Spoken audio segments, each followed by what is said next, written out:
Revista Espírita. Terceiro ano, 1860. Jornal de Estudos Psicológicos. Publicada sob a direção de Allan Kardec. Dezembro de 1860. Boletim da Sociedade Parisiense de Estudos Espíritas. Sexta-feira, 26 de outubro de 1860. Seção Geral. Comunicações diversas. 1. Leitura de uma comunicação obtida pela Sra. M. sobre esta pergunta: se Deus criou todas as almas semelhantes, como ocorre que haja de repente tanta distância entre elas? 2. Leitura de várias comunicações obtidas pelo Sr. P., médium de Sens, uma assinada por Romero, apresenta um fato notável que pode ser considerado como uma prova de identidade, que é a revelação espontânea do nome de Melese Geli, sob o qual Romero era primitivamente designado. Este nome era desconhecido pelo médium. 3. A análise de uma carta do Sr. L. de Troyes, onde dá conta de fatos notáveis de manifestações físicas espontâneas que ocorreram, em 1856, na casa de uma pessoa dessa cidade, e que lembram os de Bergzabern. 4. Carta do Sr. Dr. Morreri, que relata diversos fatos singulares de manifestações espontâneas, ocorridas em sua presença, na casa da senhorita Désirée Godou, e que coincidem com a chegada de uma carta do Sr. Allan Kardec. Estudos. 1. Diversas perguntas dirigidas a São Luís. 2. Evocação do filho do Sr. Morreri, que diz haver participado nas manifestações que ocorreram na casa de seu pai. 3. Ditado espontâneo obtido pelo Sr. Alfred Didier, sobre o desespero, e assinado por Lamennais. 4. Perguntas diversas, dirigidas a Lamennais, sobre diversos casos particulares de suicídio, sobre as relações dos espíritos, e sobre a identidade de Romero na comunicação de Sens. Sexta-feira, 2 de novembro de 1860. Seção particular. Comunicações diversas. 1. Leitura de uma segunda comunicação de Romero, obtida pelo Sr. P., médium de Sens, e de diversas perguntas e respostas feitas a esse respeito. 2. Desenhos obtidos por um médium de Lyon, e notáveis pela sua originalidade, se não pela sua execução. São Luís, interrogado a esse respeito, disse que esses desenhos têm o seu valor, porque são bem o fato de um espírito, mas que não tem significado bem preciso, o médium e o espírito não estando ainda suficientemente identificados um com o outro. Esse médium, acrescenta ele, poderá se tornar excelente com o tempo. Estudos. 1. Perguntas dirigidas a São Luís. Sobre a fórmula de afirmação para a identidade dos espíritos. Sobre o papel do homem na moralização dos espíritos imperfeitos. Sobre a aparição dos espíritos sob as formas de chama. A sobre o valor dos desenhos enviados de Lyon. A sobre o transporte de objetos materiais pelos espíritos, seu levantamento do solo e a sua invisibilidade. 2. Exame da questão de saber se os espíritos podem operar o transporte de objetos num lugar fechado, e através de obstáculos materiais. O Sr. L. fez observar que essas questões se ligam aos fenômenos das manifestações físicas, dos quais a sociedade não deve se ocupar. O presidente respondeu que a procura das causas é um ponto importante e que se liga diretamente ao estudo da ciência, e entra no quadro dos trabalhos da sociedade. Todas as partes da ciência devem ser elucidadas. Outra coisa é se ocupar de pesquisas teóricas ou fazer da produção de fenômenos um objeto exclusivo.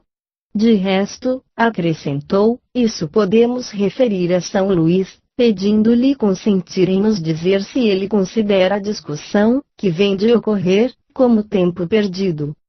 São Luís respondeu, estou longe de considerar a vossa conversação como inútil. 3. Evocação de Charles Nodier. Ele é rogado para consentir em continuar o trabalho que começou. Respondeu que o continuará na próxima vez, lembra a solenidade do dia, num encantador ditado espontâneo. A pedido que se lhe fez, ditou uma curta prece, análoga à circunstância. 4. Um chamado geral é feito, sem designação especial, aos espíritos sofredores que possam estar presentes, convidando-os para que se deem a conhecer. O espírito de um homem, altamente colocado quando vivo, morto há 2 anos, se apresenta espontaneamente, e testemunha, pela sua linguagem, ao mesmo tempo simples e digna, os bons sentimentos dos quais está animado agora, e o pouco caso que faz das grandezas humanas, responde com complacência e benevolência às perguntas que lhe são dirigidas. Sexta-feira, 9 de novembro de 1860. Sessão geral. O Sr. Allan Kardec apresenta algumas observações sobre o que foi dito na última sessão, no que toca às manifestações físicas. Lembra, a esse respeito, a instrução dada por São Luís, no mês de novembro de 1858, sobre o objetivo dos trabalhos da sociedade. Essa instrução está assim formulada. Pode-se zombar das mesas girantes, não se zombará jamais da filosofia, da sabedoria e da caridade que brilham nas comunicações sérias.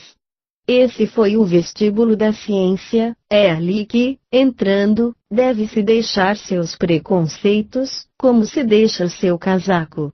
Não posso muito vos convidar a fazerem, das vossas reuniões, um centro sério. Que alhure se façam demonstrações físicas, que alhure se veja, que alhure se ouça, que, entre vós, se compreenda e se ame. Que pensais ser, aos olhos dos superiores, quando fazeis girar ou erguer uma mesa? Escolares, os sábios passam o seu tempo a repassarem Q, A, B, C da ciência. Ao passo que, vendo-vos procurar as comunicações sérias, vos consideram como homens em busca da verdade. São Luís. Não está aí, senhores, ajunta o Sr. Allan Kardec, um admirável programa, traçado com essa precisão, essa simplicidade de palavras que caracterizam os espíritos verdadeiramente superiores? Que, entre vós, se compreenda, quer dizer, que devemos tudo aprofundar e nos dar conta de tudo, que, entre vós, se ame, quer dizer, que a caridade, uma benevolência mútua devem ser os objetivos dos nossos esforços, o laço que deve nos unir, a fim de mostrar, pelo nosso exemplo, o verdadeiro objetivo do Espiritismo. Equivocar-se-á estranhamente sobre os sentimentos da sociedade, se se crê que ela despreza o que se faz alhures, nada é inútil, e as experiências físicas têm também a sua vantagem, que ninguém de nós contesta. Se delas não nos ocupamos, não é porque tenhamos uma outra bandeira, temos a nossa especialidade de estudos como outros têm a sua, mas tudo isso se confunde num objetivo comum, o progresso e a propagação da ciência. Comunicações diversas. 1. Leitura de ditados espontâneos obtidos fora da sociedade. 2.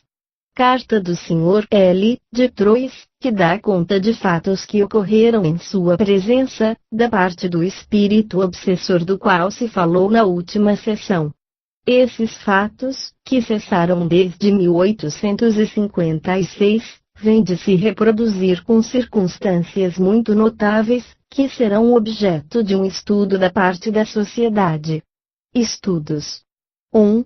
Perguntas diversas, sobre a obsessão, sobre a possibilidade de se reproduzir, pela daguerreotipia, a imagem das aparições visíveis e tangíveis, sobre as manifestações físicas do Sr. Squire.